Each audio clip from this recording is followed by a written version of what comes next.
Live Cricket. Phil is in the studio with us this evening, which is nice and a nice surprise. Sam Billings and Tamal Mills are at home. I actually thought, Tamal, you were sitting back with a glass or something, and then I realised you're just holding your microphone. little glass, no, afraid not. Just got the footballer in the background, very cosy. Got my dog next to me, so I've got a nice setup. Oh, and so you don't feel left out, Sam? Your setup. Where are you this evening? Yeah, I'm actually at my parents' house. Went home and saw them, so jumped on the computer there. But very professional from Tamal having his new microphone. Yeah. Very impressive. He looks like Alvin Stardust. I don't know if you remember Alvin Stardust. I mean, I struggle to remember Alvin Stardust, Phil. Blimey, you've gone way back there. We'll come on to England in just a moment, but let's start with Afghanistan. I just want to come to you on this, Sam, to start with. They've beaten Pakistan today by 8 wickets, having chased down 283. And I thought that their captain afterwards gave a really interesting quote. He said, we're playing quality cricket. We've always had belief, and at the start of the tournament, I told my team I wanted to make it an historic one for our country and our people. We did that against England, and now today against Pakistan. Now, he says they've always had belief, but I do wonder whether, as a collective at international level, maybe the first win over England has given them a bit more belief, and now they have even more belief, and you wouldn't rule them out causing more problems for more teams. Absolutely, and in conditions that obviously suit their skill set down to the ground. But belief, confidence, whatever you want to call it, I think that ultimately comes from evidence. So getting a big scalp in England early on, and then straight away you're looking around the dressing room. We've all been in sides that you get that one win and all of a sudden things can change around pretty quickly. But look, T and myself have played against all of those guys a huge amount now. They've got genuine global superstars of the cricket world now. Obviously Rashid Khan takes all the headlines, but with kind of Mujib, Nabi, the older statesman, they've got a combination of real experience at the top level, which counts for a huge amount. So it's an incredible story and one that obviously we weren't too happy with when they beat England. But I just hope they continue to go from strength to strength. And going back to Sam's point then, Tamal, I suppose that's the thing, isn't it? Look, individuals who've done it at the highest level in franchise cricket around the world are now being able to put it together as a collective. Yeah, and look, that's always been the case with Afghanistan in the last 3, 4, 5 years. They've had more and more players start to play franchise cricket. Obviously, as Bilbo said, Rashid obviously excelling, but they haven't really been able to translate that into team performances at the international stage, and that's probably been down to the lack of batting that they've had. You think of most of their big name players, they've been with the ball and in particular spinners.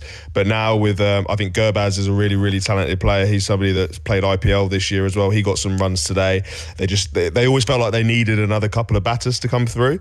And it's been great to see, as Sam said again, obviously in India in conditions fairly similar to what they're used to. That it is kind of as good as an opportunity that they're really going to have to upset some teams, and they've obviously they've done that a couple of times now, beating Pakistan today. So look, they're on a roll now, and they'll fancy themselves going into every game. Yeah, I don't see it as much of a surprise, really. I think that that little bowling unit can always put you under pressure. Where, as Tamal was saying, that they've slightly lacked is that experience and sort of cool-headedness with the bat.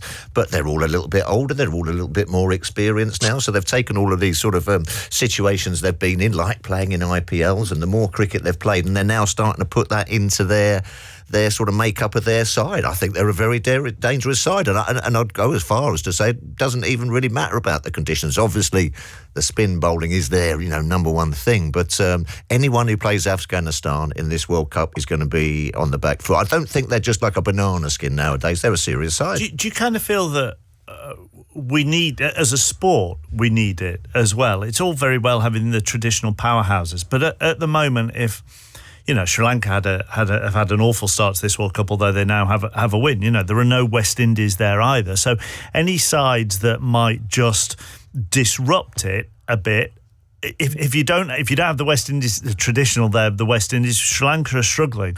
we're going to need countries coming from elsewhere, Sam, aren't we, to disrupt this a bit? Disrupt, yeah, or just grow the game. Yes, well, yes. Yeah, absolutely. Yeah, it's great for the sport. I think it's fantastic. The more people we can get accessible and kind of interested in cricket, the better. The World Cup should be as many world countries that can kind of be at that level. So I think it's fantastic. I mean, just going back to the Rugby World Cup, seeing Portugal get their first win and seeing the energy and kind of the life around that was amazing. And I think the same thing should be with cricket. We know football dominates all the headlines and all the papers around the world, but I see it as a fantastic story and one that's really, really incredible, to be honest. Yeah, let's not forget the Netherlands here as well. No, I know, yeah. But I see Afghanistan as a touch above the Netherlands. Well, I don't mean to be rude there, but I think that they can go up against any team in this World Cup with confidence now. It's a bit of a. With the Netherlands, it's a bit like, that was a bit of luck. Things were on our side and what have you, but they're coming up as well. I think it's great for the game. Love it. Tamal, were you waving to come in, or were you celebrating that Tottenham goal? I don't know who you're. No, I'm a Norwich fan, and we've not had lots to celebrate. I watched the game on Saturday, and that wasn't too pleasant. No. But I was just going to say, just in general, like sporting events in general, I think we're rightly saying it's. Obviously not to undermine Afghanistan at all, but upsets are great for any sporting, occasion. And this World Cup hasn't had many great games so far, has it? This cricket World Cup. So these moments probably carry, in the context of the tournament, that bit more significance, because when you're not having those close games that go down to the last, overs and balls, you are looking for, if we look back on this World Cup, what will it be remembered for? And, if Afghanistan can go on a run, and even if they don't quite make the top four, if they can finish fifth or whatever, that'll be a huge achievement and something that this World Cup will be remembered for. Why do you all? I mean, me and Phil discussed this last week as well on why we aren't having close finishes, and why, although ironically Afghanistan had no problem chasing today, but why chasing can be more difficult here. Why do you both think that in 50 over games at the moment, and Sam, you go first, we aren't really seeing that many close games? It's a great question, but probably because most of the it's definitely a different rhythm. The demands are completely different. Obviously, as a bowler, having to kind of have three skill sets as a bowler, really. Certainly, as a seam bowler, swing the ball up front, bowl in that middle phase to try and take wickets, and then at the end. And also as a batsman, it's a completely different mindset. Bit of batsmanship, get in and then go big at the end. That kind of old school mentality, as opposed to just bludgeoning it everywhere in T20 cricket. So I think kind of teams are blowing out because they don't really know how to kind of pace the batting. That's what it's looked like to me a little bit. Yeah. And the old school kind of thing about batsmanship and building a partnership with your mate down the other end and just kind of wrestling back that momentum. You do have that time to then be able to kind of put the foot down later on, but it just looks like batsmen just really haven't got going. And therefore, given that technique, Sam, is it therefore easier to bat first because you can bludgeon away? And all right, if you're 5 down for 120, for example, then 6 and 7 can then, and we've seen several sides actually be able to rebuild, haven't we, in this tournament, certainly batting first. But if you bludgeon chasing and are 5 down for 120, but you're still needing to get to, you're chasing 320 to win. Absolutely. I completely agree in terms of it's just a mindset as well. I think it's very easy. We've all kind of got into this mindset, certainly in T20, that you want to chase, and certainly in India in the IPL, you chase most of the time, and that's a done thing. But that rhythm and gauging the game, it's looked like a lot of sides have come unstuck with that, and getting runs on the board, all of a sudden it seems like a long way off, and teams haven't got those guys going on to get 80 plus scores. Tamal?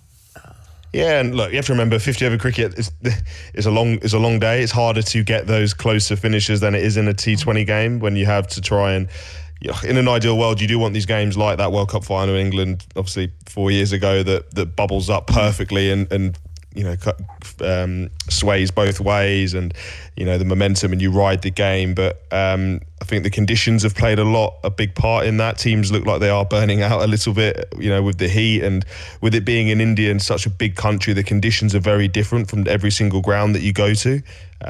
So teams are obviously maybe feeling more comfortable in one place than in another, and also maybe but then on the opposite side, maybe having trouble adapting to the different conditions, because traditionally you probably want to go in with a rough game plan, and then you make little tweaks around it. But when you're flying in and out of completely different kind of climates at times and environments and pitches, you have to be really on the ball with your decision making and the makeup of your team and how you go about your selection and your tactics. And teams, for the most part, seem to be struggling with that a little bit, and then being caught a little bit short, and then you kind of end up with these one-sided games. But it was also a very long tournament. We're still only about halfway through. Well, hang on.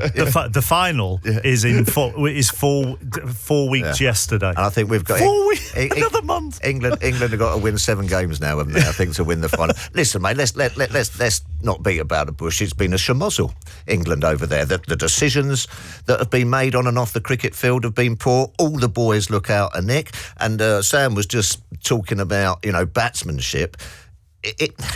Sometimes you've got to get to a ground and you've got to use your nous. You've got to use your cricket now. Stop sort of like just looking and sort of saying, right, well, we'll chase. For a start off, I don't think we're a great chasing side. And we were talking about the decisions, and then you do then decide to chase in the hottest part of the day, so you're out there fielding and you cut your all-rounders out. I mean, I just could not understand that. Let's be frank and honest here. And the same with Afghanistan. You get there, it's a glorious day. Afghanistan want to put pressure on with the spinners. So why not have a bat first? The wicket looked great. I think that the guys have just slightly forgotten how to play 50-over cricket. It's not as straightforward as just going out there for 20 overs and giving it a blast and we'll have a chase. There's a lot more nuance to 50-over cricket than I think the English team are giving it. Well, let's come on to that then, as you brought us on to England. Sorry. No. That was going to be what we were doing. You've just moved us on nicely. If all the different things there that Phil has said, Tamal, just implies that England are in a bit of a muddle, and just in some ways maybe in a little bit of a perfect storm where everything's going wrong at the same time. Yeah, potentially, and obviously the easy argument and the common argument is that England obviously don't play any 50-over domestic cricket because the 100's being played in that window, and they, as Phil said, they don't know how to play 50-over cricket at the moment, or at least they're not playing it as well as what they could and should do. But I'd also argue that not really any country around the world play any domestic 50-over cricket, especially anymore. Especially in recently anyway. So the only domestic 50-over cricket that most players are playing are in bilateral series. And of course, those are kind of few and far between. So I think you have to look at it more just as a case of what's going on out there at the moment. And as you say, decision making and selection. And I don't think anybody could really argue with the squad that England took out there. I think everybody was pretty, getting on the plane, everybody was pretty happy and pretty agreed. Obviously, there were a couple of tough selections towards the back end of the summer, wasn't there? But I think everybody would be pleased with the squad that went out there. And unfortunately, they're right. There's been some decisions that maybe that they might take back and redo, and then ultimately it's been down to execution out on the pitch. Yeah, it just looks like it's all a bit muddled, and there's not a real. I mean, I think we were discussing this the other day, chappers, last week. There doesn't seem to be that sort of clarity of thought. Under Owen Morgan, you knew exactly what kind of England's side were going to go out and what they were looking to achieve. But then if things didn't go their way, they could then sort of like absorb the pressure and then go again. It just seems to me that they're a little bit sort of one-dimensional. And if it doesn't work out early doors, it's almost like the game's gone. It's like no one seems to be able to just, as you say, hang around, absorb a bit of pressure, get a partnership going, and then try to go again. It's like, oh my God, we've lost too many in the power play. It's done. It's almost done by the 25th over sometimes. Let's deal with the lack of 50-over fixtures then, because Matthew Mott himself said, I'd love us to play a little bit more cricket, if I'm being honest. When you're looking to try to get your combinations and confidence, certainly the more you can play together and win and lose, it's going to help. At the end of the day, I understand the pressure administrators are under to fit everything in. It's an incredibly packed schedule. I'm not an administrator, I'm a coach. It does no good to get outside my lane rope to think about things that I can't control. So the first question then I'll put to you, Sam, is this group of players have played 4 competitive 50-over games in the last 6 months before going to this World Cup. In 2019, they played 11 in a similar time frame. Is that a big difference? And is that a difference that would make a big difference in a tournament? Would it make a big difference? I think it has to slightly, of course. 4 games is not a big enough sample size to really iron out of what is our best team. And then generally in that 2019 World Cup, what you saw is probably 1 personnel change per game, depending on the side you play or the conditions. And it was kind of 10 of the blokes knew that they'd be playing the game and what role. The other, the caveat to that is that group of players, which we were very fortunate enough to be around for a long time, was together for 8 years. And they've had a real kind of settled kind of journey throughout that. Of course, 3 years leading up to it, but it certainly has felt like it's been a bit more disjointed and not as consistent. The other kind of aspect I'd put into that is we've just come off a really busy home summer of cricket. I think an element of being shattered. I know everyone plays a lot of cricket, but England seem to play more cricket, or certainly it feels like we play more cricket all over the world 12 months of the year if we want to play. It's definitely not an excuse, but certainly some of the players look a bit jaded. Of course, the IPL is in that break before our season. A lot of these guys have played in that, gone straight into an English season, international summer with the 100, and then hardly any time off to kind of really refresh. It's just another thought, really, in really testing conditions in a format that T made a great point earlier, is that it physically is a lot more demanding than 2020 cricket. Yeah, we're not going to say it was too hot, are we? That was our excuse. On that though, I was watching that game. That Sam, obviously you've played IPL as well. I played the IPL season 2 years ago in Mumbai. That was solely held in Mumbai due to COVID. And the day games that we had, and this was only T20 cricket, they were as hard as I've ever played in. So I really felt, I wasn't surprised seeing the boys, watching Dave Willie rolling around on the floor, cramping up, in his follow through to bowl 10 overs and that. Are you saying we're not fit enough then? Oh, no, everybody struggled. The batters were struggling as well. Yeah, weren't but they? then what do we do then? What do we do? Not play when it's too hot? Well, no, but I think as Joss and Motti said, I believe since then, obviously looking back at the toss and deciding to absolutely bowl in the heat was obviously a decision that I'm sure they'd take back. But just from experience, it is very. I understand that. I understand that, but that is sort of the game, isn't it? You know what I mean? I think also as well that I think that. I'm loath to say this because it is and a few of the guys have also said it as well, but I think that this England side now are just not going with their cricket nous enough, if you know what I mean. I think that they're looking a little bit at the stats. And they're not just using their own sort of like ability to read situations. I think that, their answer is, what are you going to do next time? We're going to go harder.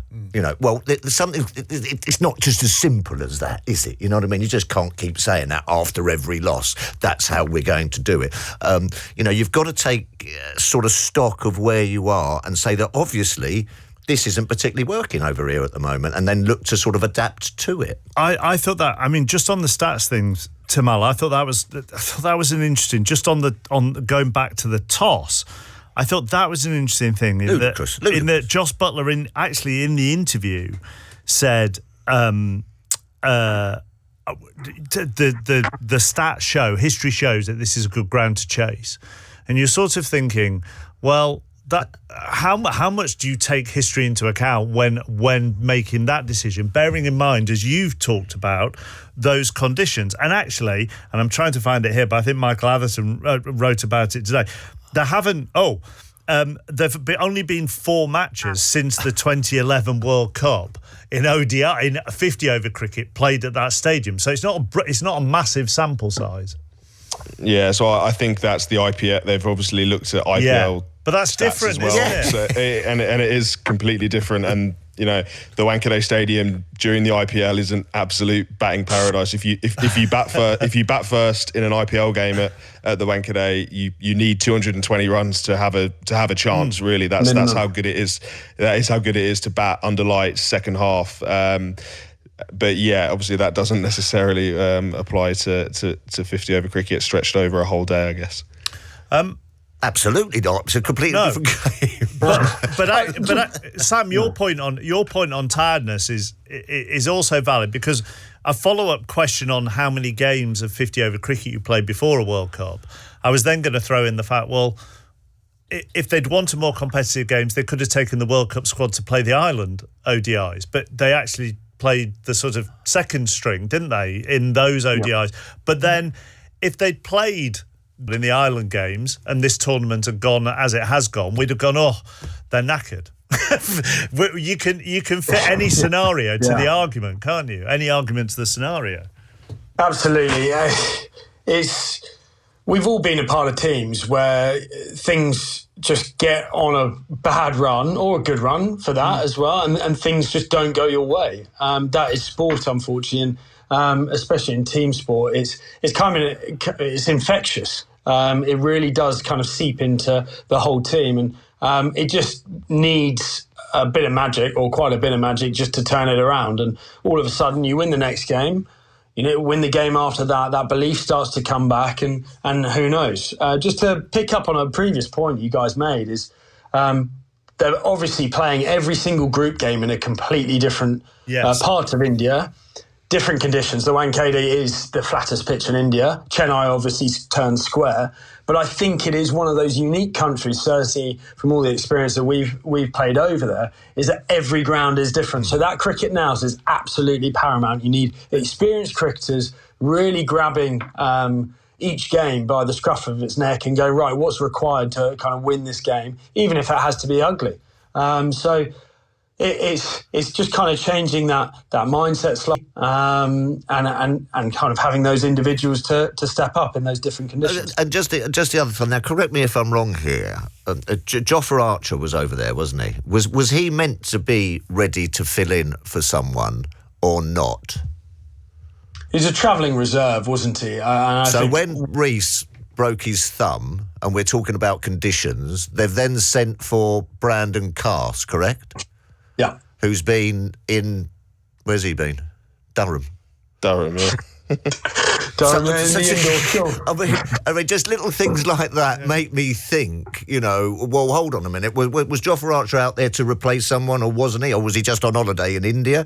And so why then have they called for someone? Why haven't the travelling reserves been over there, bowling in the neck, seeing what these pitch conditions are about, seeing what the heat's like, and trying to get sort of some sort of, being accustomed to the conditions? That's just another little thing that has then sort of like played on my mind, that it just seems to be a little bit shambolic. Yeah, I don't know the answer, but I can only assume Joff was there, and at the point of which Top was getting injured, they must, for whatever reason, have decided that Joff wasn't ready for whatever reason that might be. As I said, I haven't spoke to Joff. I don't know the answer to that. It might have been if that Topley injury would have happened in 10 days' time, Joff might be a bit further along. I don't know. So they've obviously decided that at this point, Cass is, in a better place to replace Toppers than what Joff might have been. And that feeling as a captain, there's nothing worse, even in T20 cricket, of going, a bowler's gone down, and you don't want to be picking it, and it's even more important in a 50-over game where you need 10 overs out of people, and the balance of the side that they've got at the moment. It's a huge risk going, Jofra Archer, here you go in a must-win World Cup game. We need 10 overs. Oh, by the way, try and get 4 for up top, and then finish off the death overs at the Wankhede or something like that. So in 35-degree heat. Yeah, exactly. So I completely understand the decision. It was clearly... Jofra Archer, when he's firing on all cylinders, we all know he's an absolute global superstar and someone who walks into any team around the world. It must just be a fitness issue. That's that's all I can understand anyway. I mean, as you say, if they're struggling, if the guys who are struggling like the Willies over there do 10 overs, how's Brandon Carr's going to do? But also just on how the team has evolved during this tournament. If you look, Tamal, at that, and I also take Sam's point into account here about how every ground and conditions is going to be very different. So you're going to need you might need different skill sets for different grounds against different opponents because it's so varied. But that team against New Zealand had Ali, Livingston, Wokes and Curran in. And by the time it got to South Africa, Stokes, Willie, Atkinson and Topley had come in for those 4. So what you're basically doing there is taking 4 all-rounders out of the side and replacing them with, well, 1 batter in Stokes because he isn't bowling Tamal, and then 3 bowlers, although David Willey might say, he can thrash it a bit and might want to be in an all-rounder category, I don't know. But you're taking 4 all-rounders out of your team. Yeah, but you have to remember, if Ben Stokes was fit for the first game, he would have played in the first instance. And then by the time that they got, as you say, to this last game, obviously Chris Wokes and Sam Curran, for those first few games hadn't performed well. So, you'd certainly make the case that they had to come out of the side in some way. Having struggled the first few games, you want to give guys as long a rope as you can, and especially guys like Wokesy and like Sam who have proven themselves over a long period of time. You give them the benefit of the doubt, you give them a few games, and if it's not working, you have to change it. That's professional sport. That's a World Cup. You're trying to pick your best team to win the game. They obviously, as you said, they came into that first game knowing that Stokes wasn't fit, so that decision was made for them. And then the team that they turned up with to play South Africa, they arrived with a couple of players that hadn't performed so well in a couple of games. So they obviously made a decision. They had to replace those 2 as well as bringing in Ben Stokes, who would have played in the first instance. And then obviously the I guess the decision that maybe caught people off a little bit more was dropping Livingston as well and bringing in Willie also. But again, look, we're not out there. We're sat on our sofas in England. We don't know what the conversations are like out there and the thought processes that have gone on out in India. Yeah, just going back to that, we discussed this, I think, with UT as well, 3 or 4, even 4 or 5 weeks ago, about there was always going to be a couple of little changes or one change because of the pitches and different parts of India where you're going to play. But then to rock up now, see, they've got themselves in a little bit of an awkward situation because they've dropped 3 guys there that are now going to be sitting there on the sidelines going, crikey, already I've been dropped and everything like that. And then the guys that then now have come in have now been beat, and they're going to be sitting there sort of like going, crikey, we've been beat.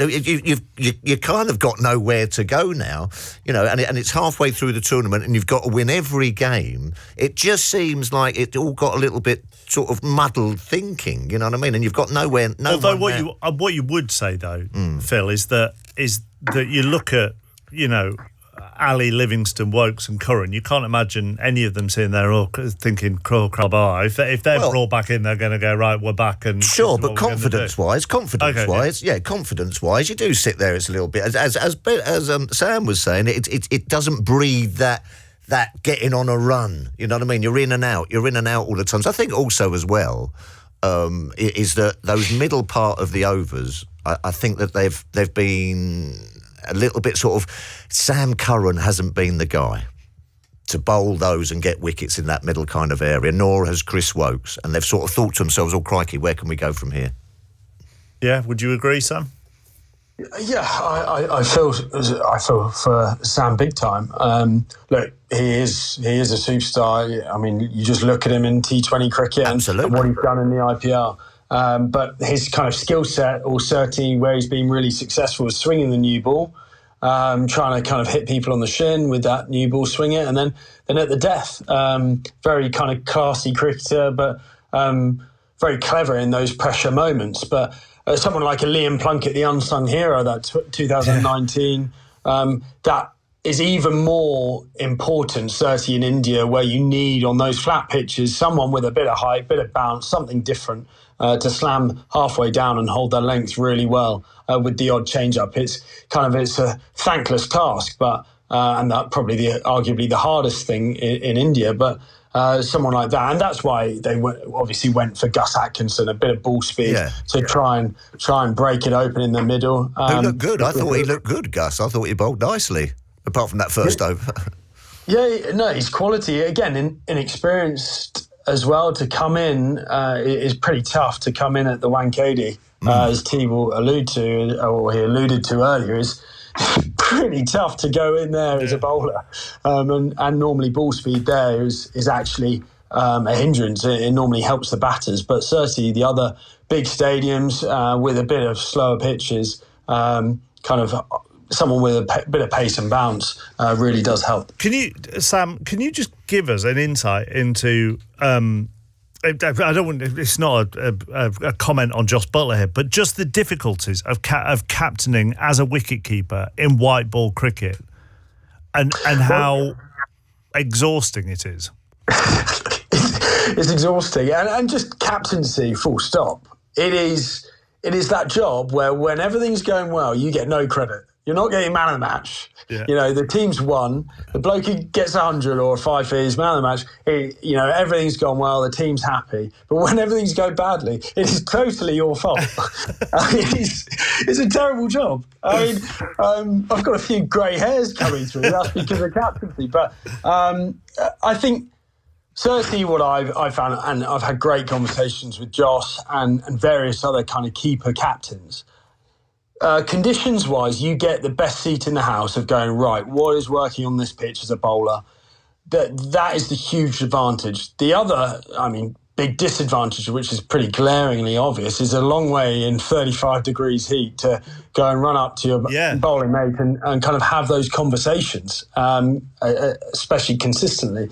And that's probably where actually we haven't spoken about Moeen Ali not being in the side as much.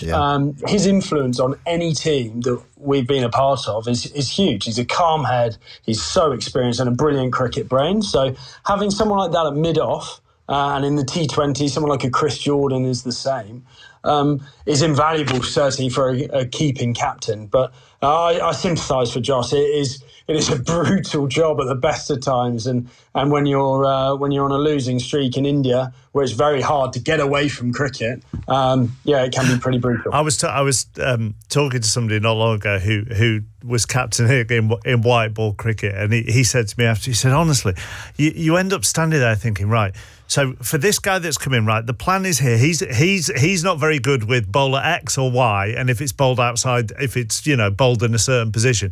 But if the guy at the other end, he is strong against bowler X or Y. So now what do? Do I keep bowler X on because you go with your gut? Yeah, you go with your gut. I know. But your mind will never stop because of all the plans that you've got in your head for each batter coming in, but each one of your bowlers. I mean, honestly. Yeah, absolutely. And plus all the meetings you got to do extra. You've got extra meetings and responsibility pre-game. You've got to do all the media post-game, pre-game. You then got to review it with your coaches, after every game, and then make a plan for the next game as well. So you're going into a match with an awful lot of information. Plus you've got to focus on your own game. You've got to catch. As talking about wicket keeping, you've got to make sure you've got to take every catch and every stumping and clean up all the fielding balls that come around you as well. So as well as then hopefully scoring your runs as well with the bat. Is that you sympathising with the wicket keeping? Wow. Can we get our recording, please? I'll sympathise with any keeper that catches balls behind the stumps. And you can go with your gut, Phil, but there has to be a balance. Yeah, well, absolutely. The thing that I've just noted during this conversation we've had with everyone here, though, is that everyone just keeps talking about T20.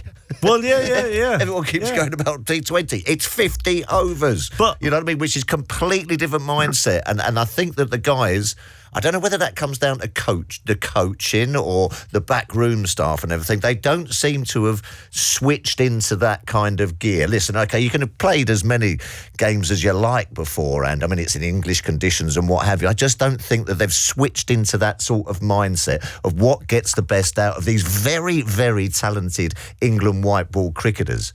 But they just don't seem to be at the races with the 50 overs. Let's move it on from England. Can you see anybody taking this trophy off India, Timal?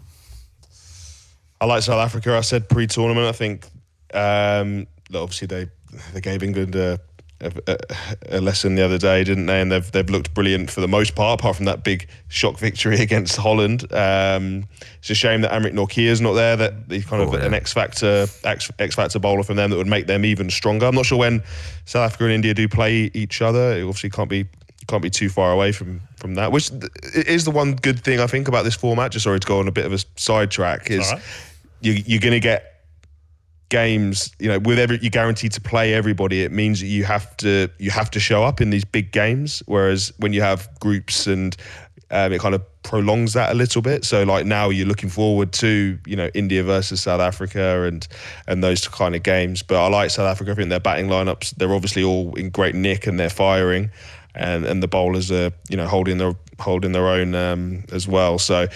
But yeah, India do look very strong. Hardik Pandya, that injury is the only thing to maybe keep an eye on because he's huge for their side. They haven't got many all-rounders in their squad, and he went off with an ankle in their last game. So keep an eye on that. But yeah, they look pretty imperious, don't they? Yeah, when they're on a roll, India, very, very difficult to stop. That number 7, I think Pandya, as Timo was saying there, is their only slight concern. South Africa looking good. New Zealand are looking good. They could come and sort something out. But I just fear for South Africa in the bowling stakes. I just think that India have got that, the Bumrah's bowled beautifully. He's got the skills, he's got the pace, he knows how to adapt to these conditions all round India. I just don't think South Africa have quite got the skills in the bowl. And actually, Sam, if you look at the strength in depth for India, I mean, you can see it with your own eyes, but even if you just look at their players of the match, in each of their 5 wins, it's been a different player in each one of those. Kohli in one, Bumrah in one, Sharma in one, KL Rahul in one, Shami in one. It's a different man each time stepping up.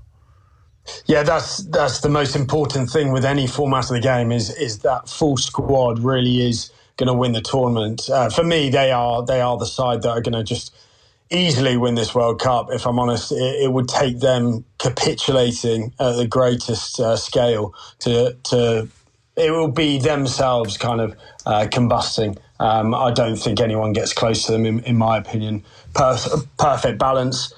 Pitches will get more tired to suit them even more. And look, as Phil said, Jasprit Bumrah is easily one of the best players in our generation. The skill level he possesses, and he looks so fresh. He hasn't played much. That injury actually was a blessing in disguise. That he's probably built up to this tournament beautifully, and he just looks like kind of back to his best, even though he hasn't played much cricket. What are the challenges in facing Bumrah? Where do you start? Well, I've got plenty of time. It has. I want to see that clip again. Phil trying to reenact that. The great thing about doing this show is Tuffers will always do some kind of bowling action at any one point. It's certainly a little bit off-putting, kind of that hop. Not Tuffers, but that hop running into bowl. The fact he kind of can swing the ball both ways at 90 miles per hour. He's got a Yorker that's going to hit middle most times. And that slower ball, every brilliant pace bowler, and we've got one sat here talking to us. Very kind. No, but it's true. Facing someone like... I thought you were talking about my medium paces when I was at school, actually. But, you take the credit if you want, Timal. I've seen that. But it's having that skill set of being able to bowl 91, 92 miles per hour and then being able to kind of take it all the way down to mid-70s. That is the deception, the difference in pace, and bowls all 3 phases of the game. He really is a superstar. So just kind of we've glazed over it, but that Virat Kohli bloke as well, he looks like he's going to be the one for the future. I'm particularly enjoying him playing for his century in the games that the games that I've been watching him in. Just give me then, from your point of view, Timal, an appreciation of what Bumrah does and his skill set then, if we've had it from the batter's point of view.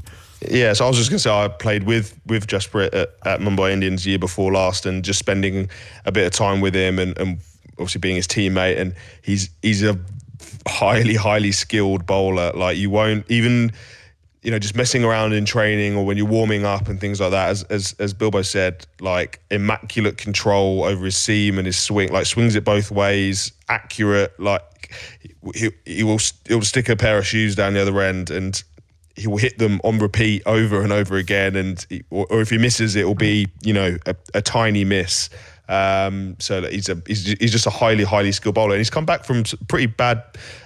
He's had a back operation not too long ago. As Bilbo said, it looks like he's come out of that on the positive end of things in terms that he's fresh and ready. Sometimes you can come into these situations undercooked, but he obviously looks fresh. But yeah, he is electric. He's very repeatable. He's got an unconventional action, but it's very repeatable, and it doesn't take a lot out of him. And he's able to keep his pace at a high speed as well. So on the action, then a question to both of you.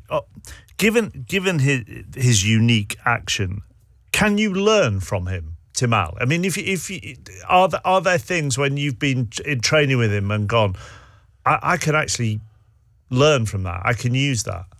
Yeah, you can learn mindset, you can learn cues, so you can ask, so I remember speaking to him and asking, okay, where do you look when you're bowling your Yorker? Because that question, you could ask that question to 10 different bowlers and get 10 different answers, because some guys will look at the base of the stumps for where they're trying to hit, some guys will look at the batter's like knee roll of the pad, because you want to it might sound strange to maybe people, but you want to look further ahead than where you're actually bowling. So some bowlers actually look towards the wicketkeeper to elongate their action and go fuller, because if you miss, you want to miss on the fuller side than the shorter side, because if you drop it into the slot, you're going to get hit for 6. So you can, of course you can. So it doesn't matter that I'm a left arm bowler with one action and Jaspreet's a right arm bowler with another.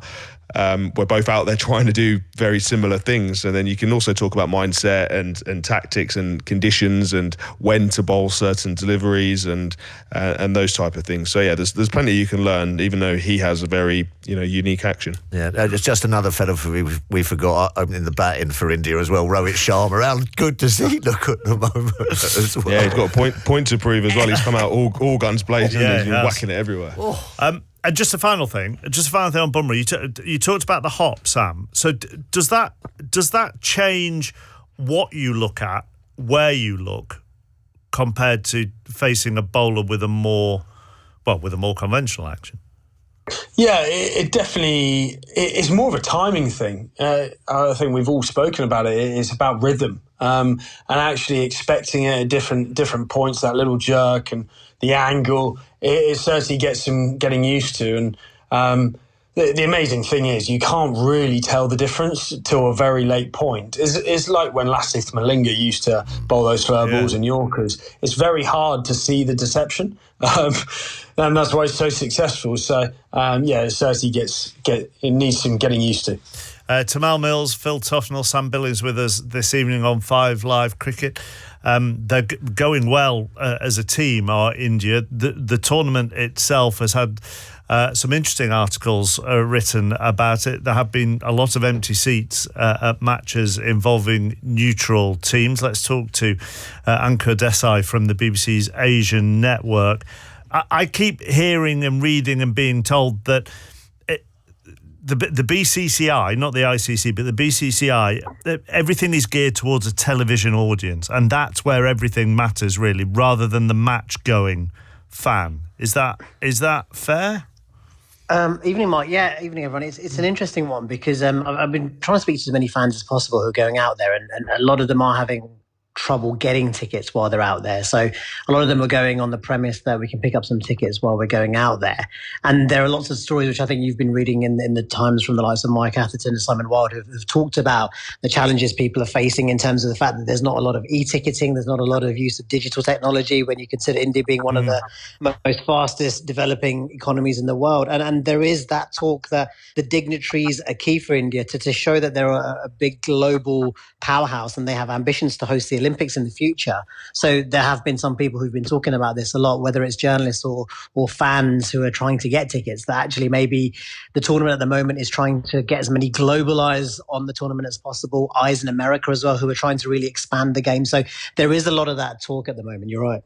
The Pakistan Cricket Board have lodged a formal protest, haven't they, with the ICC over delays in visas for Pakistani journalists, the absence of a visa policy for Pakistan fans. I mean, it did make the India-Pakistan game, from a crowd's point of view, at least, Anka, incredibly one-sided. Yeah, absolutely. It was a real pity as well, because there's a lot of footage as well being shared on social media when a Pakistani batsman was even going back to the dressing room and some of the alleged abuse that they were receiving. And I know that even when India play over here in England, that the majority of the crowd is with them, because India fans just somehow know how to hook or by crook get tickets for their games. But at the moment, it does feel as though it's a BCCI tournament rather than an ICC tournament, because you're seeing those numbers. And whether it was the New Zealand game yesterday, again, India fans outnumbering New Zealand fans. And that is a slight worry if you go through towards the back end of a tournament, when you want to see, well, even matchups in the stands as well, the fans cheering and dancing and having fun together, which we see at other tournaments around the world. I suppose, and Tamal, you've talked a lot about playing out there. You should have home. If it's your tournament and you're hosting it, you should have home advantage. But one of the beauties of tournaments is having opposing fans, whatever it is, whether it's a Rugby Union World Cup, a Football World Cup, or a Cricket World Cup. And I think of tournaments that have been in Australia, cricket tournaments in Australia, or here in England, and full stadia with fans of all countries is what you want for the international tournament. Yeah, of course. And I think you have to remember that it is in India. India is a massive country. Some of the places where these stadiums aren't the easiest. If you want to, say, follow your team around, for example, and you're wanting to follow England around, you've got to buy 9 different forms of transport to get around. Or if you want to maybe just go to a couple, you're obviously going to choose the games in the bigger cities, the transport hubs that are easier to get in and out of. Those things you can't ignore. And yeah, look, of course, India are going to have a huge following. It is their home tournament, and it's a cricket mad country. But yeah, you would like to see, and obviously we're certainly not going to get into the politics of India and Pakistan and reasons why, visas and things. That's for another radio show, I'm sure. Yeah, another radio show that probably has more time than 2 minutes left.